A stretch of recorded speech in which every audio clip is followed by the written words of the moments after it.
अस्सलाम वालेकुम guys, how are you? Hope you are doing well. आज हम लोग जैसे हमारा सेशन ऑनगोइंग है, करंट टाइम सेशन ऑनगोइंग है, तो आज जो है हमारे साथ सर ख्वाजा अरशद साहब हैं हमारे साथ। तो जैसे हम लोगों ने पोस्ट और हम लोगों ने थोड़ा सा डिटेल बताया था कि हम लोग कंटिन्यूअल इम्प्रूवमेंट और OE और TPM के ऊपर डिस्कस करने जा रहे हैं। तो हम लोग सर को वेलकम करते हैं आज अपने ब्रॉडकास्ट के ऊपर। Sir, welcome to the show sir. अस्सलाम वालेकुम जी, ऑल ऑफ यू। वालेकुम सलाम। ओके सर, हम लोग हमने सेशन स्टार्ट किया है, मतलब around this is a fourth session. तो हमारे पास ये सेशन चल रहा है और काफ़ी अच्छा इसका रिस्पांस है। मतलब इस करंट टाइम सेशन के अंदर हम लोग ये चाह रहे हैं कि कंटिन्यूस इम्प्रूवमेंट और लर्निंग और डेवलपमेंट ऑनगोइंग रहे। ऐसा ना हो कि ये वाला जो टाइम है हमारा ये मतलब ख़राब हो जाए, या जब आफ्टर ये लॉकडाउन खुले या करंट टाइम जब ख़त्म हो तो हमारे पास कोई लर्निंग का वो कुछ, मतलब हमारे पास कुछ हो ना। हम लोगों ने अपना टाइम तो इसी प्लेटफॉर्म को रख के बॉक्स ब्रेन ने और सर मैंने जो है वो इस चीज़ को मतलब किया है कि इस सेशन को अरेंज किया है कि जो हमारे जो जूनियर्स हैं, जो यंगस्टर्स हैं और जो हमारे यंग प्रोफेशनल्स हैं वो हमारी बात को सुने और हम जो चीज़ें, मतलब हमारे अंदर जो क्या एक्सपर्टीज़ हैं सर, आपके अंदर जो आपके पास जो एक्सपर्टी है वो शेयर करें related to field, related to continual improvement and all that. तो सर, ओवर टू यू। तो आज हम तो इतना ज़्यादा हम डिस्कशन, मैं तो इतना ज़्यादा आपके साथ बिल्कुल इंटरेक्शन रहेगा हमारा, बट सर आपने ज़्यादा बोलना है क्योंकि आपकी मतलब हमने हमने आपको सुनना है आज। तो ठीक है, इंशाल्लाह ठीक है, सर प्लीज। तो सर इंशाल्लाह ओवर इंशाल्लाह। इंशाल्लाह। तो over to you sir, start with the. अब करते हैं हम लोग इंशाल्लाह इस सेशन को बिगिन करते हैं। तो सर जैसे हम लोगों ने थ्रू आउट सेशन में थोड़ा सा जो है वो प्रिसाइज डिस्क्रिप्शन किया है रिगार्डिंग टू कोरोना वायरस। तो व्हाट डू यू से कि इसको थोड़ा सा स्टार्ट करते हैं, उसके बाद then after we have started our discussion on corona continual virus के कोरोना बारे में। वायरस के बारे में।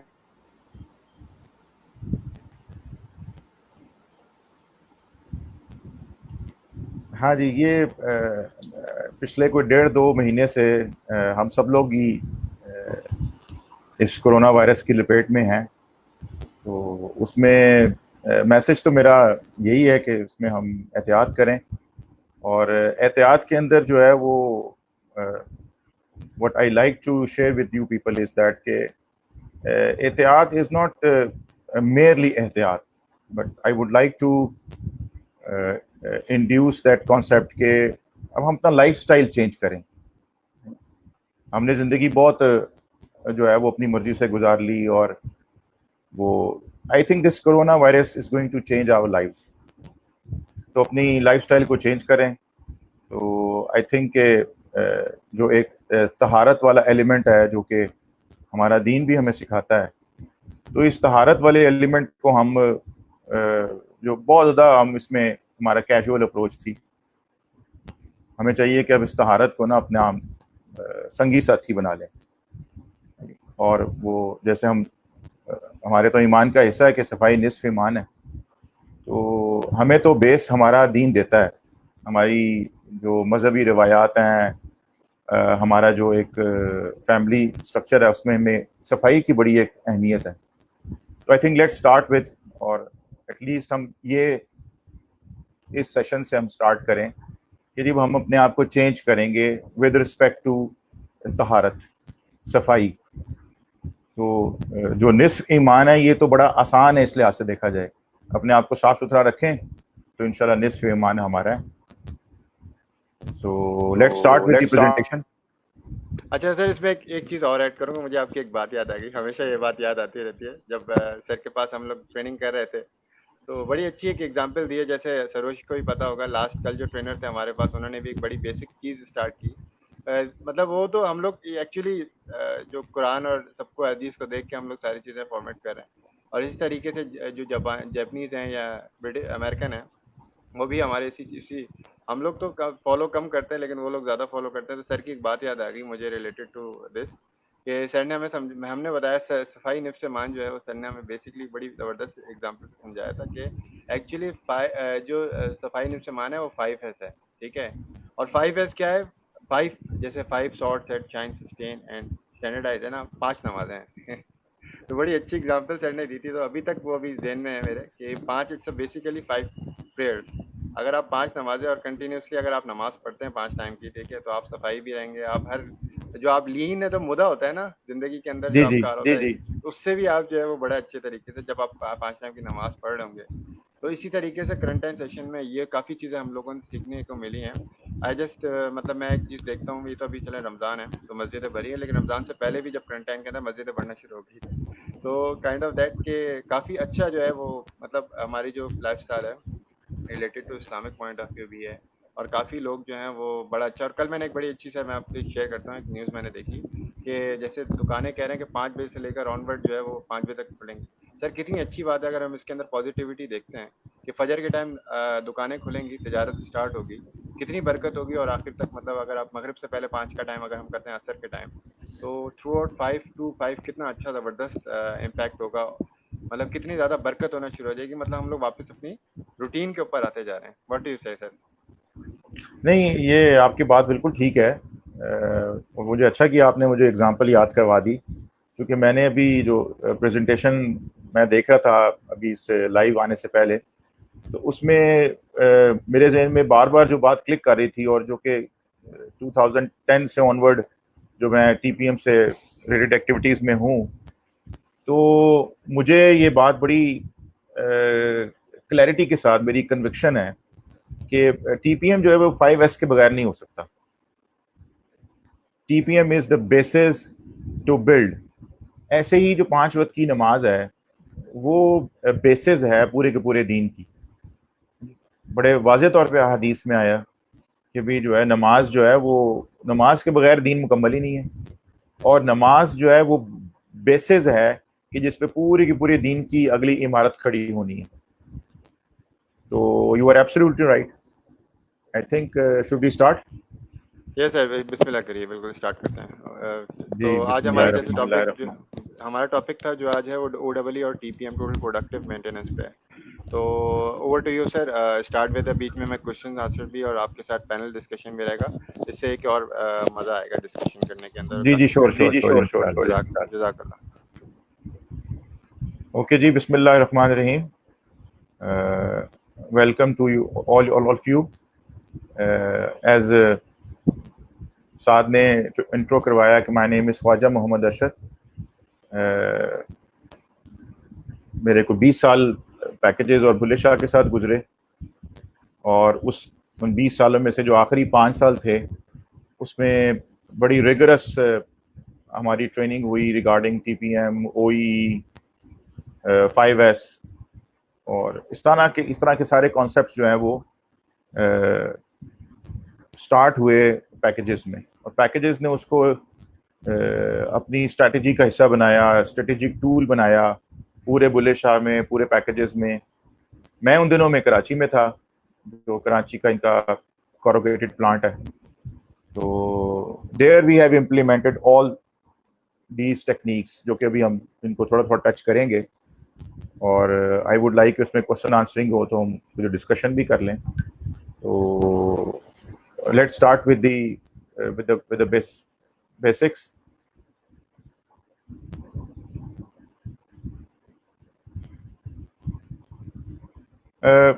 जो प्रेजेंटेशन है ये आप लोगों की थोड़ी सी अंडरस्टैंडिंग के लिए बनाई है, but actually I would like के ज़्यादा से ज़्यादा हम इसमें ना थोड़ा कॉन्सेप्चुअल होके चलें। मतलब हमने OEE को या TPM को या 5S को या काइजेंस का भी जिक्र आएगा, इसको हमने थ्योरेटिकल नहीं चलना, बल्कि हमने देखना है कि इसकी एसेंस क्या है बेसिकली।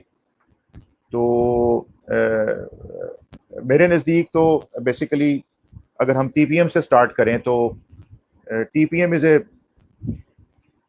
बेसिकली एक कॉन्टिन्यूस इम्प्रूवमेंट टूल। और कॉन्टिन्यूस इम्प्रूवमेंट क्या है?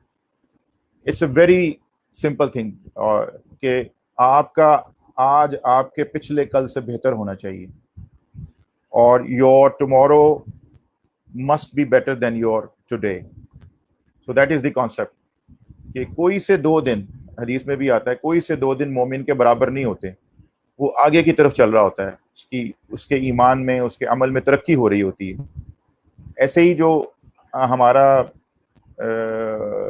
हमारे ऑपरेशंस हैं, जो हमारा करियर है, जहाँ पे हमारा जो वर्क स्टेशन है, जहाँ पे भी हम काम कर रहे हैं, तो हमने अपने पिछले दिन से अपने अगले दिन को बेहतर करना है. Our today must be better than our yesterday. That is the basic theme of continuous improvement. और ज़िंदगी है ही सारी continuous improvement. अगर आप जो है वो अपने आप को continuously क्रॉस चेक नहीं करेंगे, पीडीएस से सीए साइकिल नहीं लगाएंगे, अपने ऊपर एनालिसिस नहीं करेंगे, बिफोर एंड आफ्टर नहीं करेंगे, तो आपके अंदर इम्प्रूवमेंट नहीं आ सकती. और इम्प्रूवमेंट नहीं आएगी तो जो रुका हुआ पानी है, स्टैग्नेंट वाटर, वो ख़राब हो जाता है, उसके अंदर बदबू आ जाती है. लेकिन चलता हुआ पानी है जी, वो अगर बज़ाहिर हमें उसमें थोड़ी सफाई भी नज़र नहीं आ रही, लेकिन चलते हुए पानी को पाक कहा गया है. चलते हुए पानी से आप वुज़ू कर सकते हैं, गुस्ल कर सकते हैं. But stagnant water create bad things. Smelly होगा. अच्छा सर, इसमें एक चीज़ मैं ऐड करूंगा, सॉरी टू इंटरप्ट. जैसे सर आपने एक बड़ी अच्छी एग्जांपल दी, क्योंकि मुझे आप जैसे बात हो रही है तो मुझे अपना पैकेजेस का दौर याद आ रहा है, जब जैसे आपके पास ट्रेनर आए थे हम लोग, तो बिफोर आफ्टर देखते थे कि भाई पहले इम्प्रूवमेंट से पहले क्या थी और इम्प्रूवमेंट के बाद कितनी ज़्यादा जो है वो इम्प्रूवमेंट आ रही होती थी. इसी तरीके से जैसे आपने कहा कि हमारी लाइफ के अंदर चेंजिंग आ रही है, तो हम लोग लाइक क्वारंटाइन से पहले हम क्या थे और हम अब क्या है. तो मैंने अपने आप को एनालिसिस, मैं एक छोटी सी एग्जांपल शेयर करूंगा. मैं अपने अपने आप को एनालिसिस किया कि यार related to Islamic point of view, कि मैं कुरान जो है वो बहुत ख़राब हो गया मेरा एक किस्म से. मैंने देखा मतलब कुरान ख़राब से मतलब मेरे तलफ़ुज़ जो है वो बड़े ख़राब हो गए. तफसीर जो है मेरी, मतलब हमें हदीस का पता नहीं है, छोटी छोटी हदीस जो हैं वो क्या क्या चीज़ें. तो रिलेटेड टू दिस फिर मैंने अपने आप को, अपने जो मेरे हमारे मस्जिद के मुफ्ती साहब हैं, उनसे मैंने डिस्कस किया. उन्होंने कहा अच्छा है कि आप लोग, आपके अंदर एक चेंज आया है, आप लोगों के अंदर चेंज आ रहा है कि इस करंट टाइम में आप लोग चीज़ें सीख रहे हैं. तो मैं बिफोर अपना और आफ्टर एनालिसिस करता हूँ, तो देयर इज़ अ डिफरेंस कि काफ़ी अच्छी चीज़ है. और ये वाला टूल को बहुत अच्छा है बिफोर एंड आफ्टर का जो है. जी सर. यस, ये बिफोर एंड आफ्टर का थोड़ा आगे भी हम इसको डिस्कस करेंगे, but let me stick to the basis of TPM. तो basically TPM is a tool of continuous improvement to achieve operational excellence. और इसके अंदर जिस तरह पहले भी डिस्कशन हो रही है साथ के साथ भी, कि for me to implement TPM without 5S is nothing. भूल जाएं फिर आप. इवन जो है वो आप मेजरमेंट्स तो खेत कर लें, एनालिसिस भी कुछ कर लें, but you can not move forward without 5S.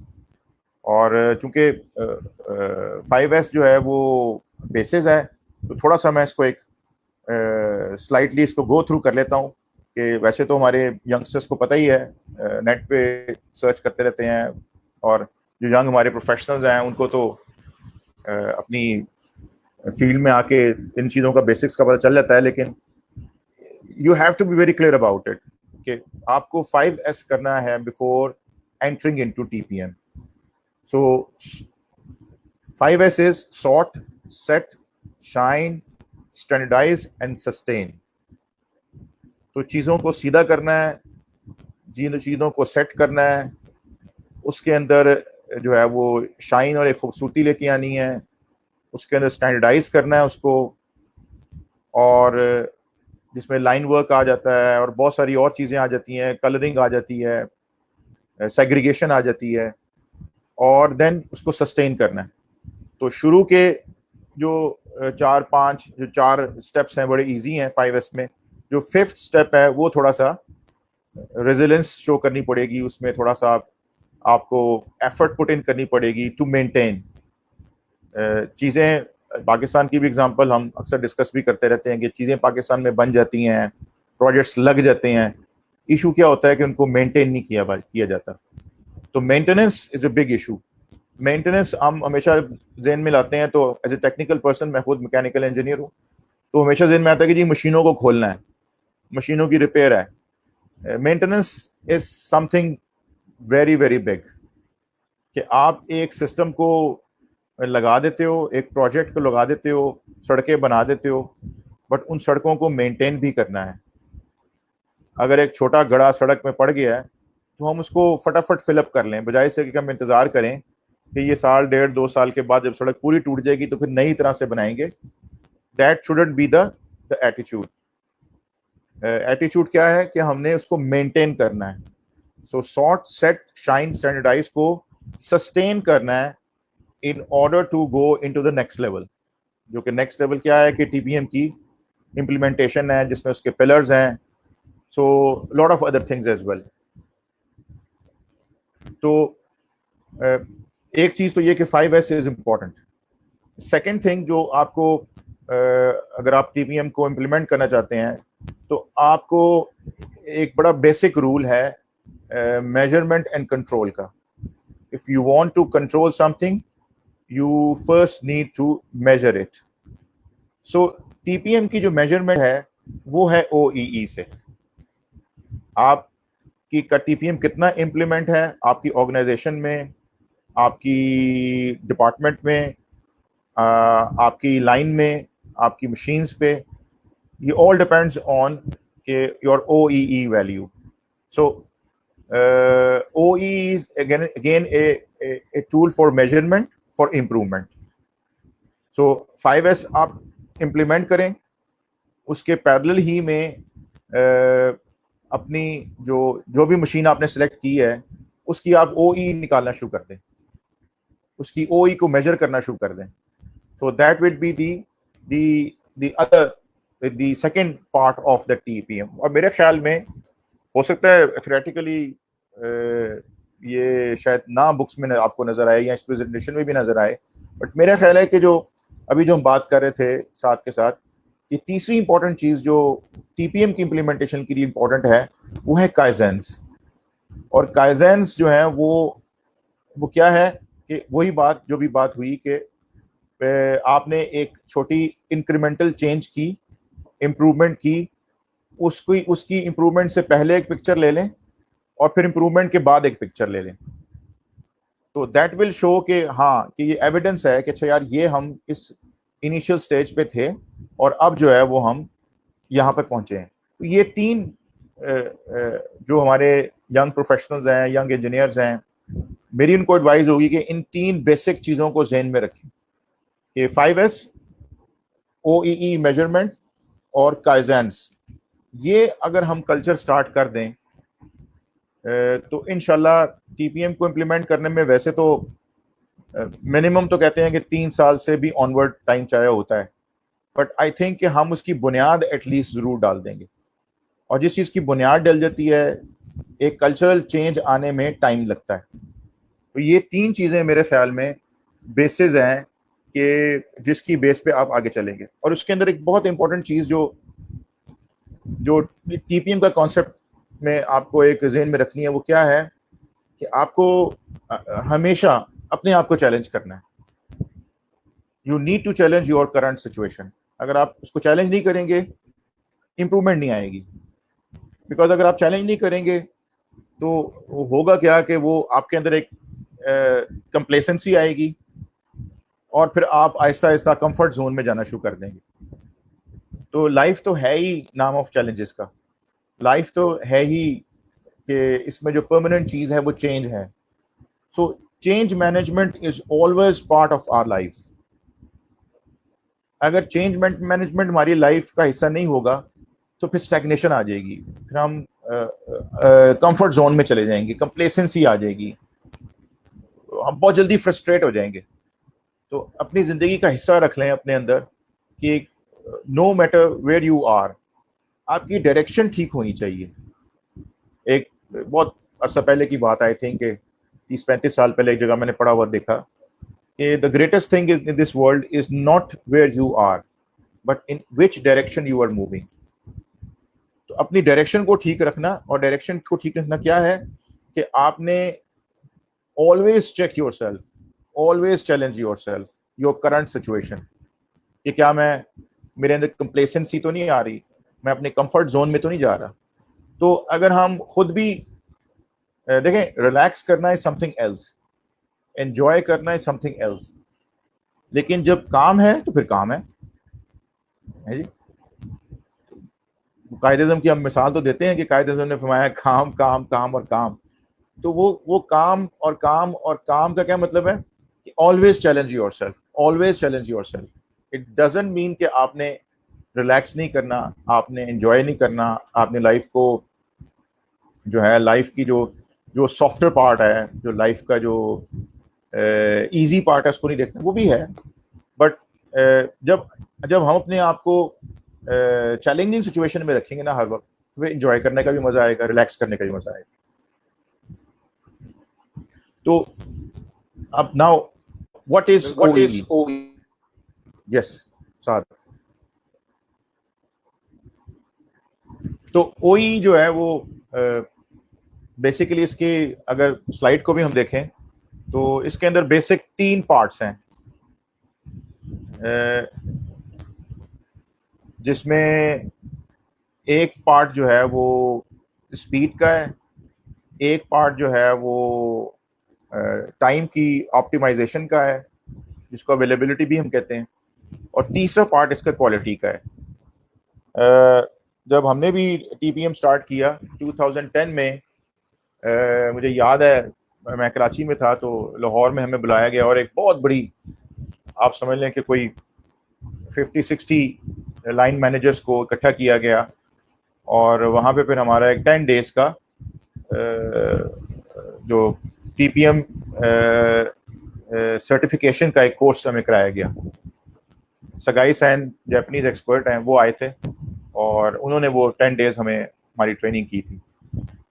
तो बेसिकली ये these 3 things are way forward to calculate OEE। इसमें चाहूंगा थोड़ा सा हम इसके ऊपर भी ना, ये 3 चीजें बहुत इंपॉर्टेंट हैं। शुरू में तो हम हमेशा यही कहते थे कि भी availability multiply by the performance and multiply by quality, ये OEE है। बट ओवर द टाइम मेरा एनालिसिस ये है कि परफॉर्मेंस शुड कम फर्स्ट, और उसकी वजह ये है कि बेसिकली जो आपकी OEE स्टार्ट होती है, वो स्टार्ट होती है आपके ऑपरेटर से। मिसाल के तौर पे आपने एक प्रोटोटाइप मशीन सेलेक्ट की, in that machine you first see what is the speed running on the machine. आपका ऑपरेटर जब बटन दबाता है तो वो उसको जो टॉप स्पीड है कहां तक लेके जाता है। I think that is the first and foremost path कि जहां से आप अपनी OEE मेजरमेंट स्टार्ट करते हैं। ऑपरेटर आपका जो मैक्सिमम स्पीड पे राइट क्वालिटी बना रहा होता है, उस स्पीड को आपने मेजर करना है, और उस स्पीड का जो डिफरेंस है with the mechanical speed, design speed, is your performance. बिल्कुल सर, बिल्कुल सही कह रहे हैं। अच्छा, इसमें जैसे फॉर एग्जांपल सर, मुझे मतलब चीज़ याद आ गई, तो मैं थोड़ा सा पीछे बैक की तरफ जाता हूँ, शेयर करता हूँ सर आपकी बात। सर 2010 के अंदर जब हम लोग भी उसी टाइम हमारे पास हम आए थे आप लोगों के पास, और हम लोगों ने जो है वो OEE भी काफ़ी अच्छा आपसे लर्न भी किया था। और लाहौर से आई थिंक टीम भी आई हुई थी, 2 बंदे आए हुए थे आई थिंक, तो एक इमरान आए हुए थे, एक मुस्तफ़ा आए हुए थे। काफ़ी उन्होंने हमें चीज़ें बताई थी, और तो काफ़ी अच्छा उसमें मतलब एक एक्सपीरियंस रहा हमारा। और जो मतलब मैं प्लांट की बात करता हूँ, जैसे सर आपने बताया, तो मैं आपकी बात को थोड़ा सा एक याद आ गया तो शेयर करता हूँ। जैसे फॉर एग्जांपल एक हमारे पास एक कोरोगेटर जो था, वो तकरीबन अराउंड 800 पे चल रहा होता था आई थिंक। मुझे बिल्कुल अभी याद नहीं है स्पीड का कि 800 था आई थिंक। तो फिर उस पर जो 80 है वो 80 की स्पीड। 80 की स्पीड पे था, तो वो फिर तकरीबन 80 के चल रहा होता था। तो कभी वो ड्यू टू सम मेंटेनेंस या कोई इशू आ रहा था, जिसकी वजह से 70 या इस तरीके से आ रहा था। तो हमारा था इम्प्रूवमेंट कि भाई 80 का, अब इसका जो मैन्युफैक्चरिंग है, फॉर एग्जांपल जैसे इतना 80 85 था, तो हम लोग मैक्सिमम स्पीड पे चला रहे थे, तो हमारी अवेलेबल जो स्पीड थी वो बहुत मतलब OEE के अंदर, बड़े फैक्ट्री के अंदर बड़ी अच्छी मतलब आ रही थी।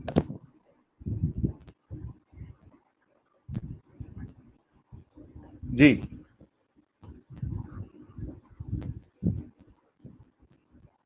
जी शायद आपने भी बात मुकम्मल कर ली। जी सर, वो कर चुके बात। जी अच्छा, एक्चुअली जो मैं बताना चाह रहा था कि थोड़ा सा ना कि I think performance comes first is के जो आपकी लाइन है वो line speed is very important, और फिर आप उसको एक्सपैंड करते हैं लाइन मैनेजमेंट के ऊपर। लाइन मैनेजमेंट क्या है कि आपकी मशीन की अवेलेबिलिटी 24 आवर्स में कितनी है। 24 आवर्स की रिस्पॉन्सिबिलिटी आपकी ऑपरेटर की नहीं है, आपके ऑपरेटर की रिस्पॉन्सिबिलिटी टॉप स्पीड पे चलाना है जहां पे क्वालिटी 100% ओके है, conformance with the customer requirements. तो पहली चीज जो समझने की है वो ये कि ऑपरेटर लेवल के ऊपर वो कितनी स्पीड लेके जा रहा है। दूसरी चीज इसको एक्सपैंड कर दें कि उस लाइन की अवेलेबल 24 आवर्स में से कितना वक्त है कि जिसमें मशीन का अप टाइम है। इसमें हमने प्लान टाइम को भी चैलेंज करना है। जो इस ओई मेजरमेंट की जो एक इस कॉन्सेप्ट के अंदर जो एक ब्यूटी है वो क्या है कि ये आपको जीरो कॉन्सेप्ट की तरफ लेके जाता है। थोड़ा जीरो कॉन्सेप्ट की तरफ भी बात करेंगे आगे जाके, यहाँ अभी जरूरत पड़ी तो अभी कर लेंगे थोड़ा सा। बट जो तीसरी चीज मैं बताना चाह रहा हूँ वो है क्वालिटी। यानी एक तो आपकी हो गई ऑपरेटर्स, आपका क्रू के बाद आपकी लाइन मैनेजमेंट। ये लाइन मैनेजमेंट की मेजरमेंट होगी अवेलेबिलिटी से, क्रू की और ऑपरेटर्स की जो मेजरमेंट होगी परफॉर्मेंस की वो होगी उनकी परफॉर्मेंस से कि कितना ज्यादा वो डिजाइन स्पीड से क्लोजर चलाते हैं। और तीसरी चीज जो कि उस वहाँ की पूरी जो डिपार्टमेंट की जो मैनेजमेंट है और उस ऑर्गेनाइजेशन की मैनेजमेंट की रिस्पॉन्सिबिलिटी है वो है क्वालिटी सिस्टम्स। सो ये you see the influential circle first comes the operator crew, then the line management, and then the whole organization. तो ये OE is not just कि आप किसी एक मशीन की परफॉर्मेंस मेजर कर रहे हैं। इस OE फिगर के पीछे पूरी उस मैनेजमेंट अप्रोच, उस ऑर्गेनाइजेशन का कल्चर, उसकी स्ट्रैटेजी, उसका मैनेजमेंट स्टाइल, वो सारे का सारा इनकॉर्पोरेट हो रहा होता है। So it's a very very comprehensive tool OE measurement. और इसके अंदर जो मैंने आपसे जैसे शुरू में कहा कि आपने शुरू के अंदर ही OE मेजरमेंट शुरू कर देनी है, और उसके अंदर ये वो है जो आपका बिफोर की फिगर है। अगेन कॉन्सेप्ट को मैं दोबारा बीच में ला रहा हूं कि जो बिफोर की का कॉन्सेप्ट, बिफोर एंड आफ्टर का जो कॉन्सेप्ट है, तो आफ्टर को तो अभी हम देख लेंगे बिकॉज अभी तो हमने कुछ किया ही नहीं है, अभी तो जस्ट हम चीजों को लेके चल रहे हैं, समझ रहे हैं। तो मेजरिंग के अंदर इज वेरी इंपॉर्टेंट कि आपकी OEE करंट सिचुएशन के अंदर क्या है। मुझे याद है मेरा ख्याल है जब ये सादी हमारे पास आए थे उस वक्त या उससे पहले जब हमने फर्स्ट टाइम मेजर की तो शायद 20-25 आ रही थी या 16 की फिगर मेरे ज़हन में आई। हाँ तकरीबन इतना ही। जो हमने ग्राफ डिजाइन किए थे तो इतना ही अराउंड आ रहा था हमारे पास। हाँ तो वो एक करंट सिचुएशन को मेजर करना बहुत ही इंपॉर्टेंट है, बिकॉज अदरवाइज फिर आपकी जो एफर्ट्स हैं उनका पता कैसे चलेगा। बिफोर एंड आफ्टर का जो डिफरेंस क्रिएट कर रही है जो स्ट्रैटेजी, जो प्लानिंग और जो काइजेंस और जो आपकी इंप्रूवमेंट्स और जो आपकी डिसीजन मेकिंग, उसका कैसे पता चलेगा। सो आपके पास एक इनिशियल फिगर होना बहुत जरूरी है। तो इसलिए वो 16 की फिगर, 16 की फिगर, 20 की फिगर, 25 की फिगर, ये बड़ा अच्छा मेरे ज़हन में है कि ये इसके 20 के round about that figure over that time, over that period. और फिर जब उसको लेके चले तो आई थिंक के हम 45 तक भी गए। तो 16 को अगर लें, 16 को लें तो इट्स 3 टाइम्स, 20 को लें तो ट्वाइस। तो ये सारी की सारी इंप्रूवमेंट्स ये जिसे कहते हैं कि ओवरनाइट नहीं आई, फोर्टनाइटली नहीं आई, मंथ्स एंड मंथ्स की एफर्ट थी कि जिसमें एक एक चीज को फोकस किया गया कि भाई ये स्पीड को कैसे बेहतर किया जाए, टाइम को कैसे ऑप्टिमाइज किया जाए, अवेलेबिलिटी कैसे बेहतर की जाए, क्वालिटी को कैसे बेहतर किया जाए। अब अगर हम स्पीड को ले लें तो बड़ा हल्का सा मैं टच करूंगा क्योंकि आई नो कि हम सबके पास जो है लिमिटेड टाइम है। तो परफॉर्मेंस के अंदर जो हमें 4M एनालिसिस हमने करना है, मैन, मेथड, मशीन और मटेरियल। ऑपरेटर ट्रेनिंग का इशू भी हो सकता है, उसकी तरीक़ेकार का भी इशू हो सकता है वो समझ रहा हो ये सही है लेकिन वो तरीक़ेकार उसका जो है वो ठीक ना हो, उसको क्रॉस चेक किया जा सकता है।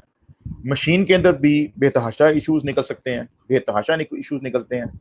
और यस ऑफ कोर्स मटेरियल, तीनों चीज़ें ठीक हो जाएं, मटेरियल ठीक ना हो तो आप ना क्वालिटी सही प्रोड्यूस कर सकते हैं, ना आप अपनी मशीन की स्पीड अटेन कर सकते हैं। सो परफॉर्मेंस मेजर के लिए आपको 4M एनालिसिस करना है। और 4M एनालिसिस क्या है कि आपका क्रू का way of doing things, machine के अंदर टेक्निकल इश्यूज, और आपका रॉ मटेरियल, जो मटेरियल उस पर चल रहा है। सेकंड थिंग जो जिसका ताल्लुक अवेलेबिलिटी से है, अवेलेबिलिटी इज कि आपका प्रोडक्टिव और नॉन प्रोडक्टिव टाइम क्या है। हर वो टाइम जिसमें प्रोडक्शन नहीं हो।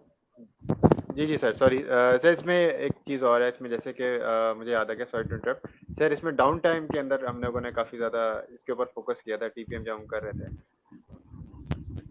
जी, डाउन टाइम अब उसमें वैसे तो साथ हम जब अपने मशीन्स पे होते हैं, ऑपरेशंस में होते हैं, तो हमारे जहन में ना सिर्फ डाउन टाइम ही समझते हैं कि down time is negative. Otherwise I tell you, अगर हम क्लीनिंग भी कर रहे हैं तो cleaning is also a non productive operations मेरे नजदीक। That is also a challengeable thing. आपका startup is also non productive, production नहीं हो रही, वेस्ट क्रिएट हो रही है। हमने देखना है कि स्टार्टअप कैसे हम स्ट्रीमलाइन कर दें। एक हम टर्म यूज करते हैं अपनी टेक्निकल में भी और मैनेजमेंट के, वर्टिकल स्टार्टअप। तो वर्टिकल स्टार्टअप हम कैसे कर सकते हैं, इसके ऊपर एक अच्छी खासी काइजन हो सकता है, एफर्ट्स हो सकती हैं, स्टडी हो सकती है। मुझे याद है कि 2003 में वेवे से, स्विट्जरलैंड से एक्सपर्ट्स आए, हमें नेस्ले ने भेजे, बिकॉज यू नो के पैकेजेस और नेस्ले तो ऑलमोस्ट वन कंपनी। तो उन्होंने हमारी सपोर्ट के लिए, पैकेजेस के लिए एक्सपर्ट्स आए। तो मुझे याद है कि एक दिन हम बैठे हुए थे शाम में, तो हमें ना सिस्टम से निकाल के उन गोरों के हवाले कर दिया गया फॉर फ्यू मंथ्स, और कहा गया कि आपने इम्प्रूवमेंट्स करनी है थ्रू आउट दी कंपनी। तो मुझे गोरे ने कहा कि यार हमें ना स्टडी करनी है मशीन के ऊपर। तो मैंने कहा कैसे करनी है? वो कहता है किस वक्त मशीन स्टार्ट होती है? उस वक्त मुझे याद है सर्दियां थी, एंड यू नो कि सर्दियों में इधर पंजाब में, लाहौर में 7:30 7:15 सूरज निकलता है। तो मैंने कहा 6 बजे। तो कहता है 6 बजे आ जाओगे? मैंने कहा कि मैं तो आ जाऊंगा, आप अपनी बताओ। तो ही सेड कि नहीं इंशाल्लाह आएंगे, और सुबह आना है और एक स्टॉप वॉच लेके आना है तुमने साथ। तो जी वो गोरा बादशाह समेत हम सुबह 6 बजे मशीन पे पहुंच गए, और पूरा 8 घंटे हमने वहां पे प्रोडक्टिव और नॉन प्रोडक्टिव टाइम की स्टडी की। और वहां से हमें पता चला कि हमारा मेजॉरिटी ऑफ द टाइम, हमारी प्रोडक्शन तो शायद 50% भी नहीं होती, 60% भी नहीं होती, 40%, 35% हमारा स्टार्टअप के अंदर, क्लीनिंग के अंदर, सेटअप्स के अंदर, ब्रेक्स के अंदर हमारा वक्त जो है वो जाया हो जाता है। सो सिर्फ डाउन टाइम ही नहीं इशू है, बल्कि हर वो टाइम जिसमें प्रोडक्शन नहीं हो रही, we need to challenge it. हमने उसको एक्सेप्ट नहीं करना, और हमने उसके अंदर देखना है कि कैसे बेहतरी ला सकते हैं। इसमें कोई शक नहीं है कि क्लीनिंग। अच्छा सॉरी सर, एक अभी जैसे हमारे पास लाइव, जैसे कि हम लोग फेसबुक पे भी लाइव हैं, तो अभी एक कमेंट भी आया है, मतलब एक क्वेश्चन भी आया है हमारे पास, तो उसको भी हम लोग साथ साथ एंटरटेन करें। एक बंदे ने क्वेश्चन किया है सर, उसके बारे में सर हम लोग इसको भी साथ साथ चलाएंगे sir, please. Thank you sir. ये आपकी स्क्रीन पे विजिबल है? स्क्रीन में विजिबल, उसमें आ जाऊं मैं स्ट्रीम यार्ड में? क्रोम पे जी sir.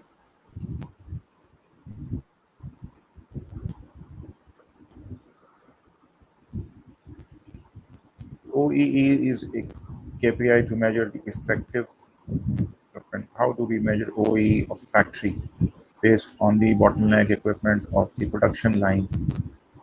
How about measure OEE of a cloth maker production factory with many production lines and many sewing machines.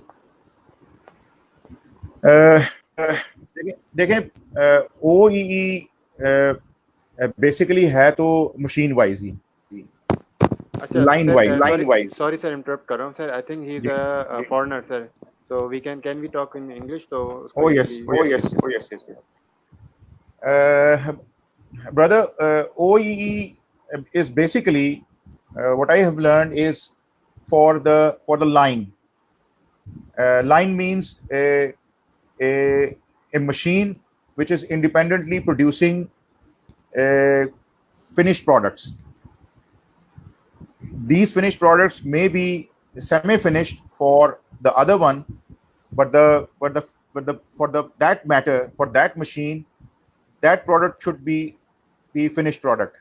Now you are talking about the cloth makers. You can measure OEE for the machine itself, one machine itself, and then you measure for the whole lot. You know the speed of a cloth making machine, single machine, output rate, that is the performance. You know the available time for that cloth making machine operator, and you know for example, if your output for 1 hour is for example 10 clothes, and you have one cloth defective, which means your quality is 90%. So you can measure OEE for a single machine and for the whole machines as well. But for that matter, you need a group of people who is doing all those calculations, measurements on spot. sir. Okay, sir, I will tell you, there is a two difference between process industry and like you can say flow production and batch production. I think he is talking about the batch production. So if he want to calculate the OEE for the batch production, so he will calculate, he will get the data of all machine, not specifically one machine. What you say, sir? No, but you see, he has to measure the rate of making one cloth as well, because otherwise he cannot measure for a whole lot.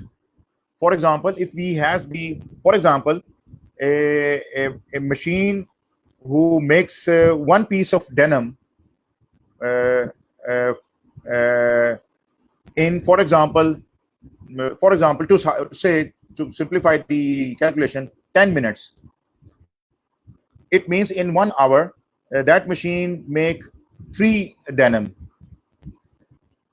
So he has to measure, he has to calculate the OEE for one machine as well, and for the whole machines. Whole machines of same speed, same quality, not different. For example, a bunch of 10 machines of denim he can calculate the OEE first separately and then for 10 machines. Because you see, operator skills is very important. Sometimes some operators make one denim in 8 minutes. Maybe one operator make one denim in 15 minutes. So he has to calculate, because otherwise he cannot do the performance of each operator as well.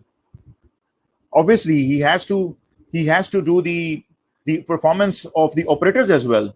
And this OEE tool is very important in making the performance appraisal as well, for daily basis, for a monthly basis, for weekly basis. In Pakistan, a lot of people working on daily wages on these sewing machines, cloth making machines. So how can they calculate the final wages of the operator without calculating the OEE for a single machine? Sir, thank you so much for your question, sir. Answer सही है बिल्कुल. हम लोग campus presentation continue करते हैं. Hope they will get the answer, sir. So we हम availability पे थे, तो हमें हर किस्म की जो है ना जी, वो जो डाउन टाइम्स हैं उनको हमने कैटर करना है। डाउन टाइम जो है वो प्लान भी हो सकते हैं और वो डाउन टाइम अनप्लान्ड भी हो सकते हैं। सो दो कैटेगरीज आ गई। तीसरी कैटेगरी है कि वो ब्रेकडाउन की है। दो पे ब्रेकडाउन अनप्लान्ड में आता है, बट ब्रेकडाउन को मैं सेपरेटली इसलिए ले रहा हूं because breakdown hurts a lot. और तीसरी कैटेगरी जो कि है तो बज़ाहिर माइनर कैटेगरी है, but these minor stoppages, small stoppages hurt a lot when it comes to the performance, because ये minor stoppages ही आपकी performance को बहुत ज़्यादा hurt कर रहे होते हैं। For example, paper breakage, for example, thread breakage, for example, paper entangle, for example, operator not attending the machine, for example, steam valve not open. So these are very small things, but they all count. So sir next इसमें next can we add this, के इसके अंदर एक और चीज़ भी add करते हैं for example, क्योंकि अब जैसे ये तो स्टार्टअप के आपने सर बताया, अगर इसमें एक चीज़ और भी हम इसमें ऐड कर सकते हैं, फॉर एग्जांपल प्रोडक्शन होनी है, ठीक है, हमारी प्रोडक्शन मतलब स्टार्टअप होनी है और हमें प्रोक्योरमेंट की तरफ या स्टोर की तरफ से मटेरियल अवेलेबल नहीं हुआ, उसने तकरीबन आधे घंटे बाद या 1 घंटे बाद ले गया, can we add this sir? yes, ये हम इसको ब्रेक डाउन तो नहीं कह सकते, पर हम इसको ये कह सकते हैं कि इट्स अनप्लान्ड स्टॉपेज। और हमारी प्रैक्टिस जो अपने डिपार्टमेंट्स में रही है पास्ट में, तो हम इसको वेटिंग फॉर मटेरियल में डालते हैं। Waiting for material is a big question, is a big question for the supply chain. तो ये सप्लाई चेन के इश्यूज हैं कि मटेरियल पहुंचा नहीं, इशू नहीं हुआ, अवेलेबल नहीं था, जॉब आ गया लेकिन मटेरियल अवेलेबल नहीं था, प्लानिंग इश्यूज, ये सारे सप्लाई चेन के इश्यूज हैं। तो सप्लाई चेन के इश्यूज को भी करना, इसीलिए तो मैंने आपसे कहा कि दिस ओई is not the operators performance, it is the performance of the line manager as well, it is the performance of the whole organization, it is the performance of the whole supply chain. I hope you got my point. Third is the quality.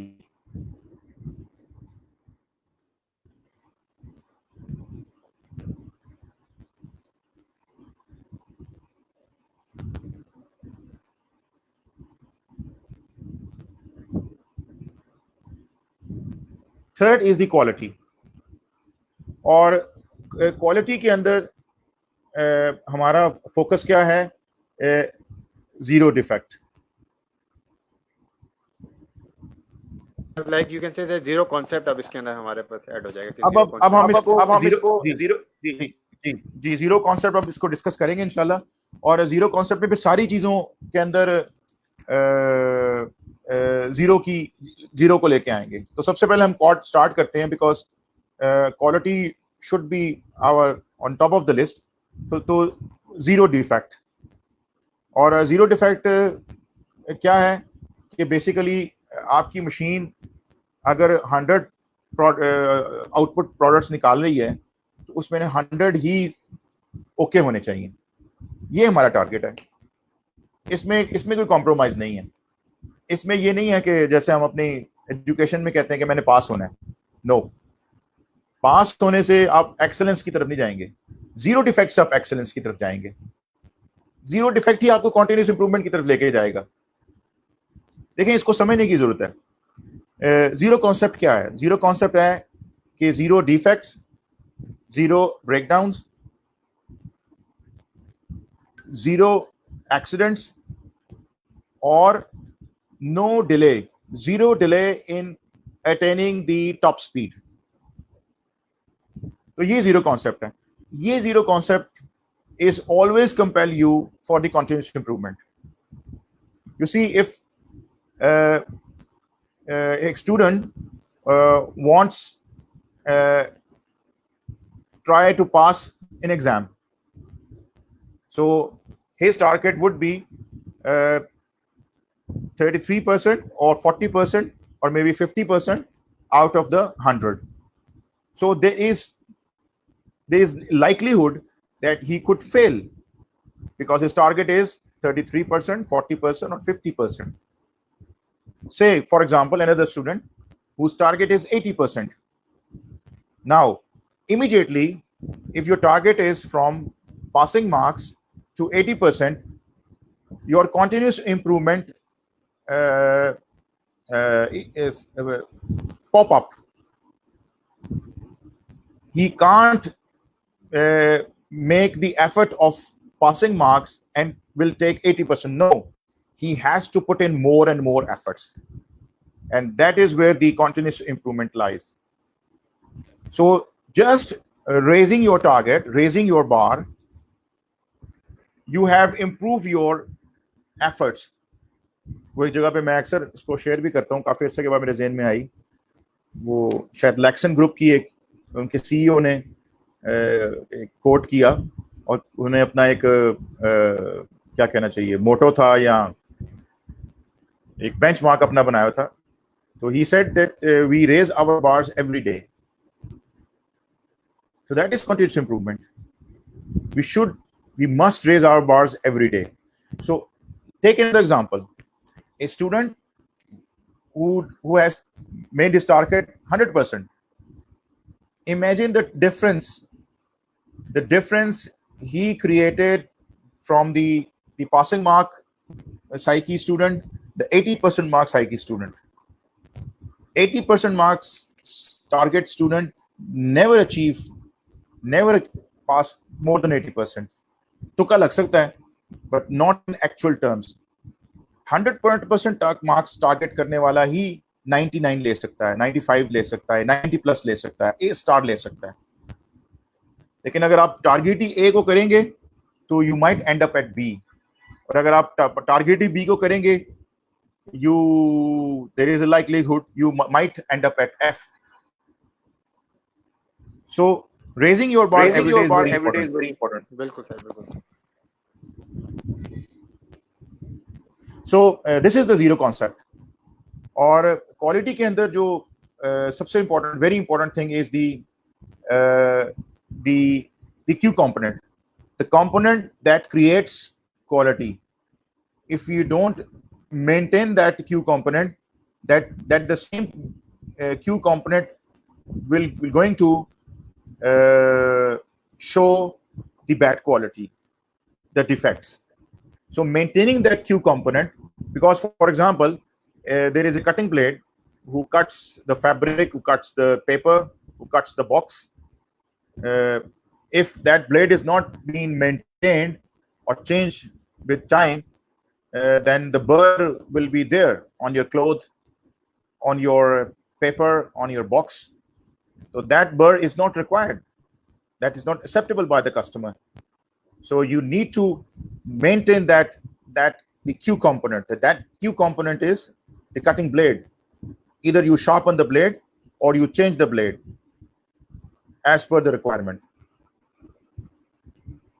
So अच्छा sir, sorry to sir, इसमें एक और चीज़ हमारे पास अभी एक comment आया है हमारे पास, मतलब एक और स्ट्रीमिंग भी चल रही है, उसके ऊपर कमेंट आया है कि सर ये जो टी ब्रेक होता है, जो लंच ब्रेक होता है, ये हम लोग किस ओई के अंदर किस जगह पे हम लोग ऐड ऑन कर सकते हैं? Lunch break is in planned break downtime.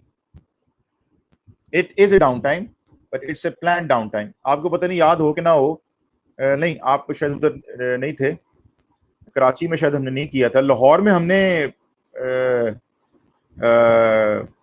लोगों को खाना मशीन पे सर्व करना शुरू कर दिया था. ये आपको लगेगा तो बड़ा अजीब सा कि कैसी बात हो रही है, बट हमने ना वो एक प्रॉपर कमरा बनाया, वहां पे हमने ठंडी हवा का बंदोबस्त किया, वहां पे एक मुनासिब सी टेबल लगाई और हमने कैंटीन से कहा कि please provide the lunch over there. अब पता नहीं मैं ये ऑन एयर ये बात कर रहा हूँ, अब सब लोग इसके पीछे ना पड़ जाए. इसलिए ये इंटरेस्टिंग चीज मैं शेयर करूं इसके साथ अभी रिसेंटली, क्योंकि I am working with one of pharmaceutical packaging company. तो चक्कर सर ये कि अभी फार्मास्यूटिकल पैकेजिंग के साथ जैसे मैं काम कर रहा हूँ, तो क्योंकि due to high demand of pharmaceutical product, तो अभी हमने क्या किया है, मैंने ये वाला कॉन्सेप्ट इम्प्लीमेंट कर चुका हूँ सर और अभी चल रहा है कि हाई डिमांड थी, 8 घंटे में पूरा नहीं हो रहा था, OEE काइंड ऑफ कैलकुलेट कर रहा हूँ मैं, लेकिन उनको देना होता है। तो हम लोग अब क्या कर रहे थे, प्रोडक्शन जो है start with the 8:30 7:30 7:30 to till 4, तो 7:30 बजे मशीन स्टार्ट होती है और मैं 4 बजे इसको बंद कराता हूँ। और खाना पीना मतलब अभी तो इफ्तार ये चल रहा है, रमज़ान चल रहा है, रमज़ान से पहले की बात कर रहा हूँ कि जब ये लॉकडाउन स्टार्ट हुआ और एकदम से प्रोडक्शन जो है वो हाई हुई है, तो इसी वजह से फिर मैंने लंच भी और टी भी, हर चीज़ जो है वो मशीन के ऊपर अवेलेबल हो रही थी उनको। और इस तरीके से और ऐसी मशीन भी थी जिसकी वजह से जिनको दो ऑपरेटर ऑन रन करते हैं, तो उनके लिए क्या था कि उनको एक एक ऑपरेटर मशीन पे रहेगा, एक ऑपरेटर खाना खाने जाएगा, फिर दूसरा ऑपरेटर मशीन को रन करोगा, इस तरीके से। तो जब हम OEE जब हमने ओवरऑल कैलकुलेट करी पिछले लेवल की, तो लिटरली बहुत जबरदस्त थी सर इसके अंदर थोड़ी सी हमें जो एक कैच है ना, वो कैच ये है कि हमें थोड़ी सी ना कि लोगों की मोटिवेशन का भी ध्यान रखना है, because everybody wants a break. Continuous machine चला रहे हैं और गर्मी भी है, बाज़ जगहों पे मशीन की रिक्वायरमेंट ऐसी होती है कि you can't make the whole machine condition. हमारे यहाँ पे इन्वायरमेंट भी बड़ा सख्त है, धूप भी है, गर्मी भी है, पसीना भी है। तो अगर हम थोड़ा सा मोटिवेशन एलिमेंट जो है वो बेहतर कर लें, खाने की जगह को बेहतर कर लें, ठंडी हवा को बंदोबस्त कर लें। और नॉर्मली क्या होता है कि मैनेजमेंट इसके अंदर जो half an hour of break होती है वो हम लेबर की टाइम से ब्रेक कर रिड्यूस माइनस कर देते हैं। तो हमने वहां पे ये किया था कि उनको हाफ एन आवर का ओवर टाइम भी दिया था। तो आपको अगर ये इंप्लीमेंट करना है, और ये उस सूरत में है कि जब बिल्कुल आपके पास कैपेसिटीज पूरी हैं, आप अभी मजीद इन्वेस्टमेंट नहीं कर सकते, तो ये बिल्कुल जैसे कहते हैं ना कि लास्ट स्टेजेस के ऊपर, लास्ट एक जो जिसे कहते हैं ना कि एरियाज होते हैं कि जिसको हम ब्लॉक करने करते हैं। लेकिन ये कोई ऐसी चीज नहीं है कि हम शुरू के अंदर इन चीजों को टच कर दें, बिकॉज ये बड़ी सेंसिटिव चीज है, इसमें लेबर यूनियंस भी इन्वॉल्व हो जाती हैं और ये काफी इसमें ये डेलिकेट मामला है। तो ये जो एक चूंकि बात आई एक आपने क्वेश्चन क्यूरी रेस की, तो मैंने अपनी एक एक्सपीरियंस भी शेयर कर लिया। चलो so zero sir, concept is very important. तो ये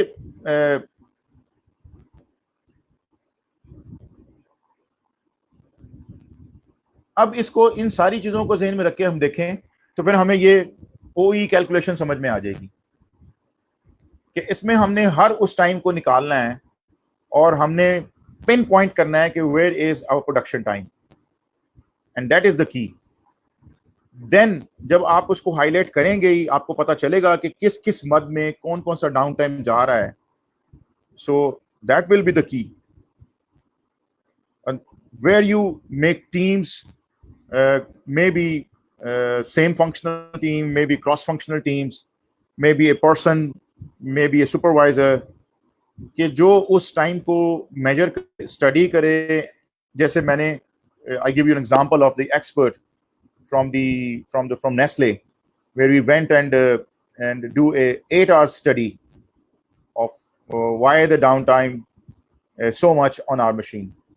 So फिर जो इस पूरे डाउन टाइम को then we slice down all down times, planned, unplanned, cleaning, setups, technical breakdowns, electrical, mechanical, supply chain, जैसे आपने कहा। सो उसको सब ब्रेकअप करके then we distribute all these down times to the concern departments. Whole thing can't be done by one line manager. Yes, the line manager is the pivotal person. The line manager is the anchor person who is making decisions and changes with the operators as well, and also working with the technical teams, with the supply chain teams, with the planners. So the key person is the line manager, who is doing all these calculations, all these initiatives, all these decision making. The management needs to support that line manager because he is the person who is running the show. Okay sir.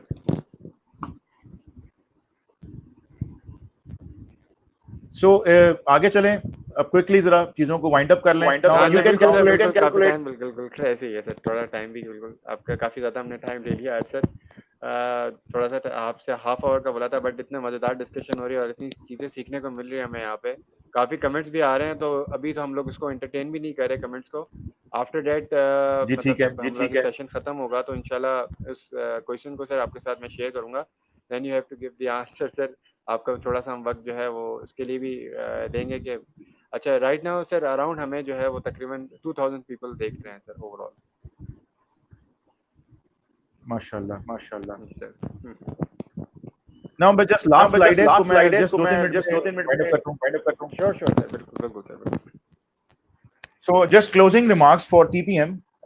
इसमें I would say कि जो अगर इस slide को ये आपको net पे भी मिल जाएगी, इसको आप देख लीजिए, जो यंग इंजीनियर्स देख रहे हैं, जो यंग प्रोफेशनल्स देख रहे हैं, कि इसको जरूर जहन में रखें कि ये एक ना बेसिक कॉन्सेप्ट आपको दे रहा है कि टीपीएम की बुनियाद किन चीज़ों पे हैं, बट इसमें बहुत सारी चीज़ें हैं। I would request all of you कि आप इन सारे पिलर्स के पीछे ना जाएं। मैं जब क्लोजिंग कर रहा हूं, हम इस सारी पिलर्स के पीछे ना जाएं, हर इंप्रूवमेंट को एकदम से शुरू ना कर लें। सिर्फ एक मशीन लें और जो आपकी मेन मशीन है उसको लें और उसमें अपना एक तगड़ा सा, जिसे कहते हैं घुड़सवार, जो आपका लाइन मैनेजर हो, उसको उस पर एज ए टीपीएम इम्प्लीमेंटेशन के लिए लगाएं और वो फोकस्ड एफर्ट करें। और ये नहीं होगा कि ये कोई ऐसा आदमी होगा कि जो एलियन होगा, जो बाहर से आके टीपीएम इंप्लीमेंट करे। No, that line manager would be the actual line manager of the machine. उसकी ट्रेनिंग होगी पहले, और वो किस चीज पे ट्रेनिंग होगी कि वो 5S इंप्लीमेंट करे। मैं फिर दोबारा से स्टार्टअप पे जा रहा हूँ। 5S इंप्लीमेंट करे, OEE मेजर करना शुरू करे ताकि उसकी आंखें खुलें। ही शुड, जो कि उसके लिए आई ओपनर होगा कि यार OEE आ कितनी रही है, 16 आ रही है, 20 आ रही है out of 100। Then he make efforts in all respect. और तीसरी चीज ये है कि small efforts, don't jump big loops, do small kaizens before and after, small kaizens before and after। इसका एक कल्चर डेवलप कर दें। Thank you very much. Okay sir, thank you so much for your time sir. Last but not the least sir, हमारे young professionals को आप क्या छोटा मोटा कमेंट देना चाहेंगे, तो उसके बाद हम रैप अप करते हैं सर अपनी डिस्कशन को। Thank you.